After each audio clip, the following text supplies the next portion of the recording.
আসসালামু আলাইকুম। সুপ্রিয় নবম ও দশম শ্রেণীর শিক্ষার্থীবৃন্দ, আশা করি তোমরা আল্লাহর রহমতে ভালো আছো। আমরা তোমাদের দোয়া আল্লাহর রহমতে ভালো আছি। আজকে আমরা নবম ও দশম শ্রেণীর 13 অধ্যায়ের শান্ত ধারা একটা সৃজনশীল সমস্যা সমাধান করব। সমস্যাটি হলো এরকম: একটি সমান্তর ধারার 12তম পদ 77 এবং 19তম পদ 91। ক, প্রদত্ত তথ্য অনুসারে সমীকরণ গঠন করো।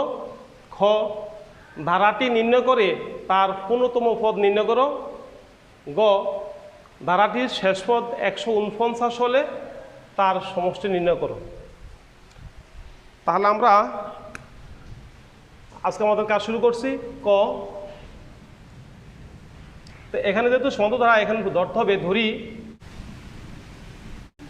ধরি সমান্তর ধারাটির প্রথম পদ সমান এ এবং সমান্তর ধারাটির সাধারণ অন্তর সমান ডি। তাহলে আমরা জানি সমান্তর ধারার nতম পদ সূত্র হলো a plus n-1 into D. তোমরা নিশ্চয়ই জানো সমান্তর ধারার nতম পদের সূত্র হলো a plus n-1 into D. তাহলে আমরা এই সূত্রের মাধ্যমে আমাদের সমস্যা সমাধান করব। তো দেখো এখানে দেওয়া আছে 12তম পদ 77। তো আমরা শুরু করি। দেওয়া আছে 12তম পদ সমান 77। তাহলে আমরা যদি nতম পদের সূত্র যদি a plus n-1 into D হয়, তাহলে 12তম পদের সূত্র একইভাবে এটা হবে a প্লাস n এর পরিবর্তে হবে 12 বা 12 minus 1 into D is equal 77, বা a প্লাস যা মাইনাস করলে হবে 11 ডি ইকুয়াল টু 77। এটাকে আমরা 1 নং সমীকরণ দ্বারা প্রকাশ করব। এখানে আরো দেওয়া আছে 19তম পদ। 19তম পদ সমান দেওয়া আছে 91। তাহলে বা লিখতে পারি a plus 19 minus 1 into D is equal 91, বা a প্লাস মাইনাস করলে হবে 18 ডি ইকুয়াল টু 91। এটা হবে 2 নং সমীকরণ। তাহলে আমাদের কয়ের আলোকে, কয়েতে বলছে প্রদত্ত তথ্য অনুসারে সমীকরণ গঠন করো। তো আমরা এই উদ্দীপকের তথ্য অনুযায়ী 2টা সমীকরণ গঠন করলাম। এখানে আমাদের কোন অংশ কমপ্লিট। এবার আমরা খ অংশ করবো। খতে বলা হয়েছে ধারাটি নির্ণয় করে তার 15তম পদ নির্ণয় করো। এবার খ, তাহলে আমরা ক অংশ থেকে পাইছি, ক অংশ হইতে পাইছি a প্লাস 11 ডি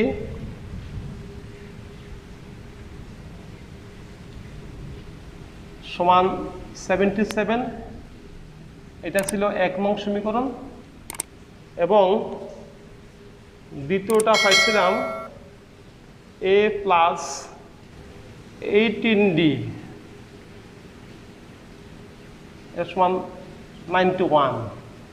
এটা ছিল 2 নং সমীকরণ। তাহলে এবার আমরা 1 নং ও 2 নং সমীকরণ এই দুইটার সাহায্যে আমরা ধারা নির্ণয় করব, তারপর পদ নির্ণয় করব। এবার যদি আমরা 1 নং আর 2 নং সমীকরণ যদি আমরা মাইনাস করি, আমরা ডাইরেক্ট করতে পারি। যদি মাইনাস করি তাহলে এ কাটা যাবে, আর এই চিহ্ন পরিবর্তন হলে এখানে মাইনাস করলে হবে মাইনাস 7 ডি, আর এখানে মাইনাস করলে হবে মাইনাস 14। তাহলে বা ডি সমান লিখতে পারি মাইনাস 14 বাই মাইনাস 7। মাইনাস 7 আছে কাটা, 7 দুগুণে 14। তাহলে বা লিখতে পারি ডি সমান 2। আমরা ডি পেয়ে গেলাম। এবার যদি ডির মানটা যদি 1 নঙে বা 2 নঙে যে কোনো একটা সমীকরণে আমরা প্রয়োগ করি তাহলে আমরা এর মানও পেয়ে যাব। তাহলে ডির মান 1 নং সমীকরণে বসাই। তাহলে 1 নংটা হলো a প্লাস 11d, তো 11 ইন্টু ডির মান আমরা পাইছি 2 বসাইলাম, তারপরে আছে সমান 77, তাহলে বা a সমান a প্লাস 11 দুগুণে 22, তারপরে সমান হবে 77,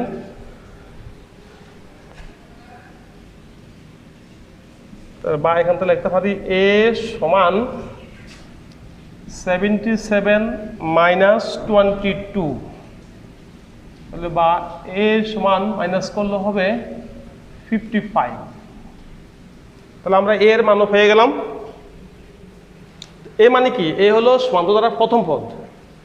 তো আমরা লিখতে পারি সুতরাং প্রথম পদ সমান 55। তাহলে এভাবে আমরা যদি দ্বিতীয় পদটা নির্ণয় করি, দ্বিতীয় পদ, তো দ্বিতীয় পদের সূত্র হবে a plus 2 minus 1 into D. তো এখানে তো আমরা এর মান 55 প্লাস 2 মানে 1 মাইনাস করলে হবে 1 ইন্টু ডির মান পাইছে আমরা 2, তাহলে 2 বসাইলে তাহলে এটা হবে 55 প্লাস 2 ইকুয়াল টু 57। তাহলে আমরা দ্বিতীয় পদ পেয়ে গেলাম। তো একটা ধারা নির্ণয় করতে গেলে অন্তত 3টা পদের দরকার হয়। তো আমরা প্রথম পদ, দ্বিতীয় পদ, এভাবে তৃতীয় পদ যদি নির্ণয় করি, তৃতীয় পদ হবে a plus 3 minus 1 into D. তাহলে 55 প্লাস 3 মাইনাস 1 হবে 2 ইন্টু ডির মান হবে 2, তাহলে 55 প্লাস 4 এলো প্লাস করলে হবে 59। তাহলে আমরা এখান থেকে প্রথম পদ, দ্বিতীয় পদ, তৃতীয় পদের মাধ্যমে যদি আমরা ধারা তৈরি করি, সুতরাং নির্ণেয় ধারা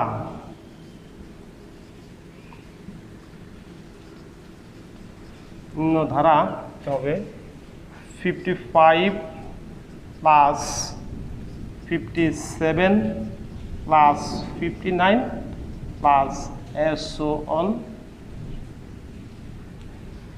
তাহলে আমাদের ক্ষতে যে ধারাটি চেয়েছিল, তাহলে আমরা সেই ধারা নির্ণয় করলাম 55 প্লাস 57 প্লাস 59 এভাবে। এখানে আমাদের আংশিক কাজ রয়ে গেছে। এবার বলছে তার পূর্ণতম পদ নির্ণয় করার জন্য বলছে।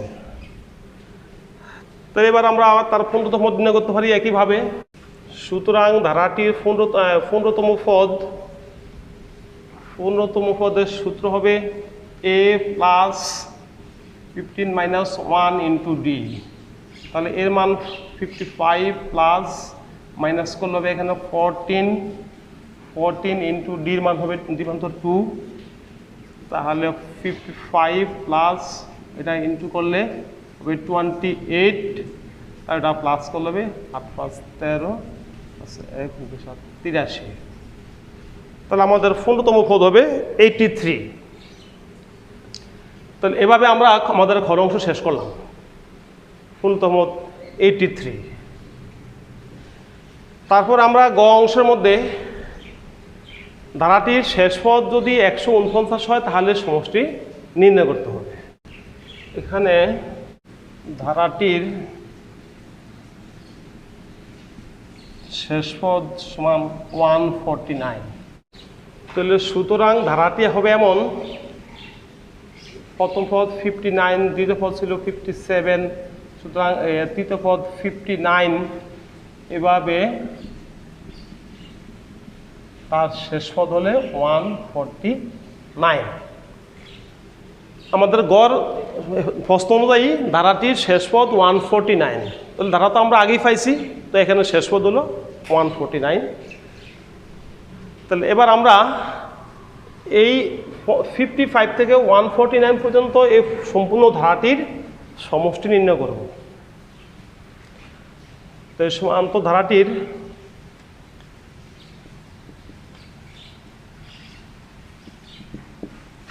প্রথম পদ a এ সমান 55 সমান্তর ধারাটির সাধারণ অন্তর ডি 57 মাইনাস 55 সমান 2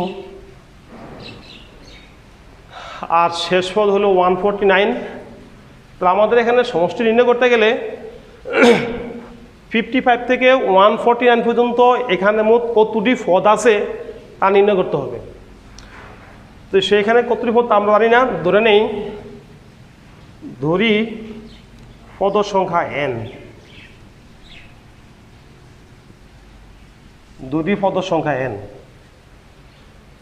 এর অর্থ হইল 55 থেকে 149 পর্যন্ত মোট nটি পদ আছে।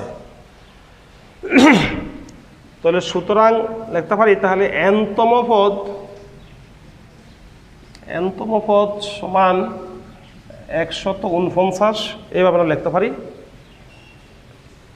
তাহলে এখান থেকে মূলত আমাদের n মান বের করতে হবে।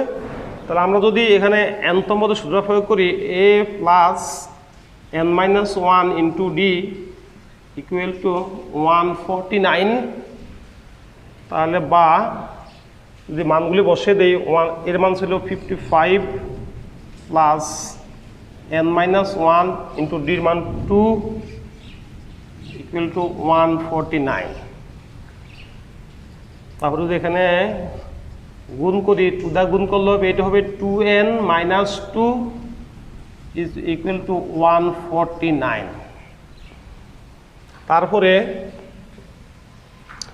আমরা 55 মাইনাস 2 মাইনাস করি তাহলে এখানে হবে বা 53 plus 2n is equal to 149। তাহলে বলা লিখতে পারি 2n সমান 149 মাইনাস 53 বা 2n ইকুয়াল মাইনাস করলে হবে 6 আর এখানে হবে 6 5 9 14 9 96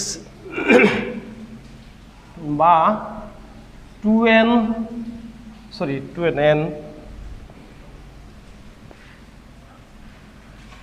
হবে 96/2।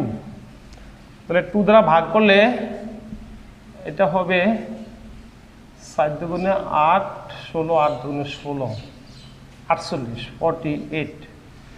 তাহলে আমরা বুঝতে পারলাম প্রদত্ত ধারাতে প্রথম থেকে শেষ পর্যন্ত এখানে মোট 48টি পদ আছে। তো এবার আমাদেরকে মোট 48টি পদের সমষ্টি বের করতে হবে। তোমরা নিশ্চয়ই জানো সমষ্টির সূত্র একটা আছে, আমি লিখে দিই।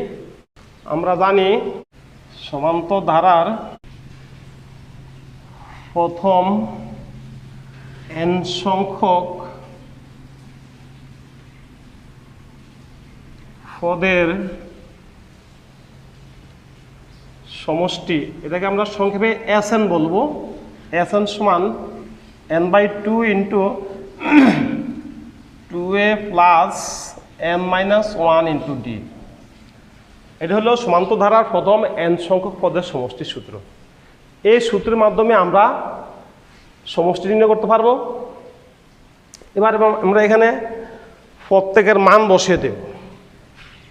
সুতরাং এস আমরা n এর মান পাইছিলাম 24 নাকি 48, কত পাইছিলাম, n এর মান হচ্ছে 48/2 ইন্টু এর মান হলো 55 প্লাস n এর মান 48 মাইনাস 1 ইন্টু ডির মান 2। তাহলে এখানে কাটাকাটি করলে এখানে হবে 224 মানে 2 দুগুণে 7 7 দুগুণে 8 আর ভিতরে 55 দুগুণে 8 দুগুণে 10 আছে 110 প্লাস এখানে হবে 48 7 into 2, তাহলে এটা 24 into 110 প্লাস এখানে গুণ করলে 7 করে 14 এখানে 94, এখানে 24 আর এখানে যদি আমরা প্লাস করি তাহলে এটা হবে 4, এবার সমান আছে 1 1 1 2 204, এটা গুণ করলে হবে 4896। এর মাধ্যমে আমাদের যে অঙ্ক কমপ্লিট হয়ে গেল। বলছে ধারাটির শেষ পদ 149 হলে তার সমষ্টি নির্ণয় করো। তো আমরা তার এই 48টি পদের সমষ্টি নির্ণয় করলাম 4896। সুপ্রিয় শিক্ষার্থীবৃন্দ, তো আজকে আমরা এই 13 অধ্যায়ের এই সৃজনশীল সমস্যাটি সমাধান করলাম। তোমরা টেস্ট পেপার থেকে বিভিন্ন বোর্ডের মানে এসএসসির প্রশ্ন দেখে এই ধরনের অনেক সমস্যা পাইবা, তোমরা সেই সমস্যাগুলি সমাধান করবা। সবাই নিয়মিত পড়ালেখা করো, পড়ালেখা না করলে তোমরা অনেক পিছিয়ে পড়বে। তো সবাই সুস্থ থাকো, ভালো থাকো, সবার সুস্বাস্থ্য কামনা করে শেষ করছি। আল্লাহ হাফিজ।